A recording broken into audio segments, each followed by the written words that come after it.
Hello, my name is Eric Green, and I live in Las Vegas, Nevada.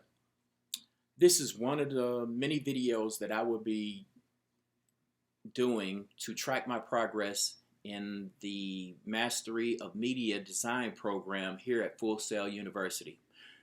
Now, saying that, let's get into the meat and potatoes of this. This past week, I had a chance to discover or to look at my life's true task. The readings in the Mastery book had a couple of different strategies, but three really resonated with my life. And one of them, the first one is get back to your origins. Um, I had to get back to my origins because I majored in graphic design because there was no animation school in Detroit, where I grew up.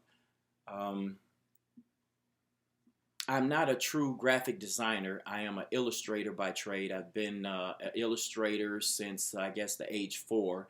I was not very good in school because I'm a artist, and artists tend to think differently than everyone else. Our mind never sleeps. We're always active.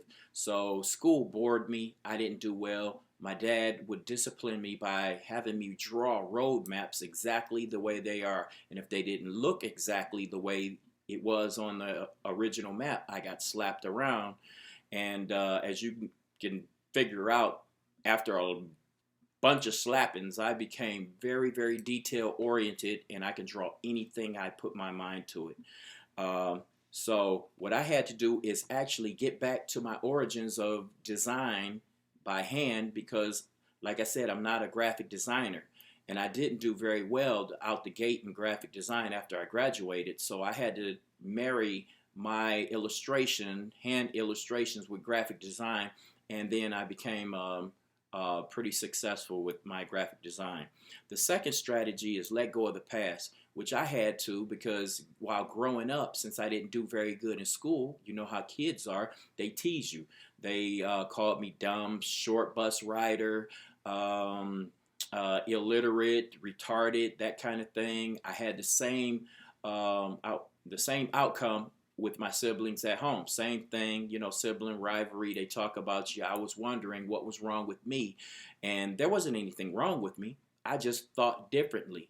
Um, I discovered that since my mind is always active, I had to take that and put it towards my education, which I had to let go of the way my dad made me draw, which turned me away from drawing for about 5 years. When I came back to drawing, I discovered that I was doing different techniques that I hadn't had before, and my drawing has actually improved, whereas it was small time before, it became major when I went back to it 5 years later. The third one that I want to expound on is um, occupy the perfect niche. The perfect niche with me would be a job illustrating, maybe an animator. I've always wanted to do animation. I wanted to work for Disney as my perfect job, but my mentor, who is also a Disney animator, retired, said Disney is the worst place to work for. So I would probably find someplace else like Cartoon Network. Let's see. I have two goals before this program is done. I'd like to work harder on each week and not look at the big picture. I don't want to see graduation. I want to complete each week and do it well to the best of my ability. The second goal that I have is I want to do more critical thinking. I started to research critical thinking, and I want to implement this in my everyday life. Like I said, I am Eric Green. Thank you and good night. See ya!